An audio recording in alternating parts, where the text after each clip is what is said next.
Hello everyone, this is James Avalon for USNN and I'm here today with Caolan Robertson. Say hi. Hello. It's nice to talk to you today, and our first topic will be free speech in the West. So can I get your thoughts on this? Free speech in the West. It's not something I really thought was eroding until I started studying at university. And I wanted to do a project on an area where the university was in that was becoming completely Islamified. I remember one time in the summer, there were sort of Sharia patrol guys which were going up and down this lane. It was called Brick Lane. They were shouting in shops and windows, saying that they shouldn't be selling pork and alcohol. And I thought, this is completely comical, this is bizarre, is it for some sort of weird campaign? And I was left-wing then, so I thought, I want to investigate this. And I went and got some cameras together, I was studying film, did a report on it, and then when I took it to the college, they wouldn't actually let me show it in class because there were lots of Muslim students there and they were worried that it would maybe offend them or cause division. And they said that they would do it in a private screening with the lecturers, and I thought, well, this is completely bizarre. This is a free speech thing. Universities are supposed to be the home of this. How far does this actually go? So I started doing research into statistics, other universities that were censoring things like this. I found that universities were censoring, speakers like Milo Yiannopoulos, Ben Shapiro. 97% of UK universities in 2016 actually censored free speech in some form. And it sort of went down this rabbit hole of realising how bad things really, really are in the UK in terms of what you can and can't say. I mean, people seem to think it's like America, where you have the First Amendment, where you can say whatever the hell you want. Over here, it's literally the opposite. It's a lot more totalitarian than people think. And yeah, that sort of started my journey on realising just how far this goes. And it's growing throughout Europe. It's getting worse and worse. It's happening in France, in Norway, in Sweden, and even now people who have spoken out against Islam or race and IQ or any of these very controversial topics have been put on these watch lists, sort of hate lists, where they're not really supposed to be in the country anymore, where the border security will turn up at the airport as soon as you land. In France, this happened to Lauren Southern. Sweden as well. In Sweden, across the whole of Europe. And it's actually really scary because this is a slippery slope. This is something where I think a lot of moderates, a lot of people in the middle, on the soft right, on the left obviously, think, well, this is only happening to Nazis and the hardcore Holocaust deniers. Well, no, it started with those people. But then it got worse and worse, and they started going after people who just criticised religion of Islam, started criticising social justice warriors, feminism, people like PewDiePie. And if where does it end? It's getting worse and worse and worse. Soon you'll be absolutely barred from working again. Your career will be destroyed. You won't be able to travel anywhere for having views which now people might still think are moderate conservative views. And that's why it's so important for people to speak up on it right now, because of the pace about how much worse it's going to get. I mean, who knows where it's going to stop. Yes, and you're right, because we don't have the First Amendment. It's not written in a constitution which pretty much bars, violation of free speech. We don't have that here, which is pretty scary if you ask me. It's a recipe for totalitarianism. Yeah, absolutely. I mean, a lot of the left like to say whenever they see far-right speakers that Nazis are coming back to Europe and totalitarian, authoritarian regimes are making a comeback, and I never thought I'd see this again, when in fact it's actually coming from them. And the comeback that's happening isn't from far-right groups, it's from far-left authoritarian governments and societies and pressure groups and think tanks that are actually doing this. And I don't think they actually know what they're doing. They seem to think that they're the good guys. But in fact, they are implementing this. Yeah, they do. I'm going to relate to Antifa here, my personal belief is they genuinely do believe there is a Nazi uprising at the moment, and all hell's going to break loose. And it's them, the Nazi uprising. Yeah, exactly. But it's ironic. It's the most ironic thing ever that they call themselves Antifa, anti-fascist, when they're the fascists themselves. Yeah, absolutely. That group are a complete joke. I mean, up until Charlottesville, they were a complete joke. However, I think their numbers have been going through the roof recently.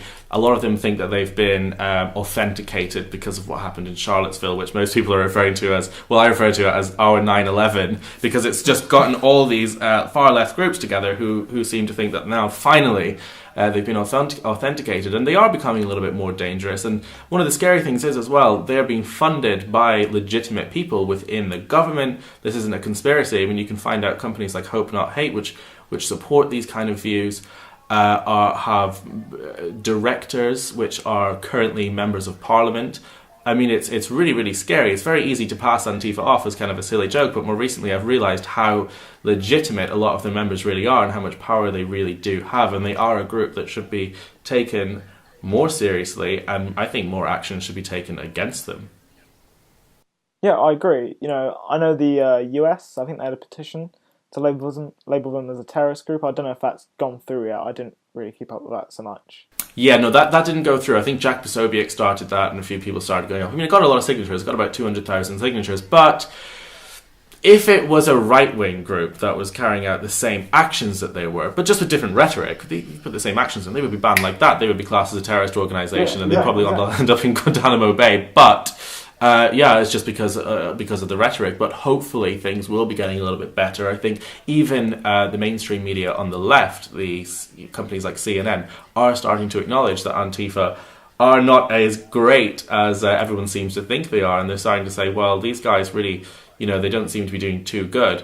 And I think that's the first step in sort of convincing the public that action needs to be taken against them. And I think soon they will be outlawed, but I mean, you outlaw a group, the members are still going to exist, the views are still going to exist. I don't really think it'll make much of a difference classing them as whatever the hell you want. Yeah, but they'll do the same thing as, other terrorist groups do. They'll just split up and form new ones under different names. It's not that hard for them, really, at all. Yeah, I mean, that's very true. I mean, I suppose splitting up is good because you don't have really a centralisation of power and any key command. Not that Antifa works like that. But it still helps break down their legitimacy, which is something they really need to get rid of right now. I mean, it's been such a nightmare for myself as a reporter going to any events in the UK, being faced with these guys, because I've had so much camera equipment destroyed, so many really, really bad experiences, and they're literally stopping reporting on events. It's like something you'd see in a Soviet country. But I mean, they're just completely pathetic. I don't think they should be given any airtime. I think it's such a shame that we even have to discuss them. But I suppose that's the world we live in. Yeah, the world isn't perfect, and what we do is we just move forward and try and fix the problems we have, which are one of the problems, these people who block views and they're a threat to free speech. I absolutely agree. They're a massive threat to free speech. Not that free speech was doing so well in the last 20, 30 years in the UK anyway. But I kind of imagine them as the government are the ones who are implementing the legislation around free speech. They're the ones who are saying, no, you can't do it. And they're the ones who are enforcing it. They're the ones who are on the ground. They're like the police of the free speech, the ones who are actually there using the violent action, putting people in hospital, in jail, leading people to suicide. So I mean, they're absolutely enforcing the opposite of that. And in history, throughout history, people like AntiFur and groups like AntiFur, which, by the way, started World War I with the assassination of Ferdinand, will be looked back with utter disdain and disgust. And I hope any member of AntiFur, whoever watches this or whoever hears any of these things I say about it, I do hope that you know that when you die and when you're gone and when our generations move on, you will be remembered as the worst, most hideous stain on our history. And I mean, I take kind of good pleasure knowing that. Yeah, I agree. They're just... I just don't see what they're aiming for, or it's bizarre why they're doing this sort of thing. I think there's probably a deeper psychological state of mind that they have. Yeah, that's been embedded through a college education. I mean, I used to think that you come out of university smarter than you are, more qualified than you are.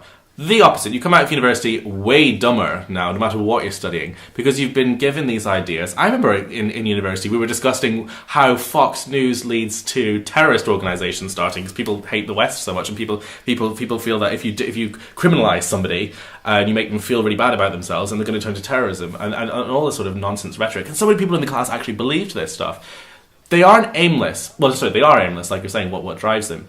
They're driven by this idea that they're the freedom fighters, they are the suffragettes in the 1930s and 40s who throw themselves in front of horses. They want to be these heroes that they see on TV and that they read in history books. But they are the complete opposite. They're not even the villains. They're just the bystander losers on the outskirts. And yeah, I mean, they're completely aimless. Yeah, they stick up for the villains. You know, if we didn't have them, we'd be much further. Or if we didn't have those type of people, we'd be much further in fighting the problems we need to face. Yeah, I absolutely agree. I think our society would still make a lot of progress. I mean, specifically without AntiFur, there would still be... I mean, AntiFur are probably 5% of the problem. There would still be a huge issue with our leaders, our government, our business owners, bank owners, blah, blah, blah. There's still a huge amount of our society that's completely corrupt and just swimming in nonsense and far-left ideologies. But it would be a start, I mean, if they were to disappear. A small start. If they disappeared tomorrow morning, it would be a great day for us. Well, I mean, I could actually go out and do some reporting. It wouldn't fix all the problems in the world. Pardon? It wouldn't fix all the problems in the world. No. If they just disappeared. Yeah. We still have a lot of arseholes.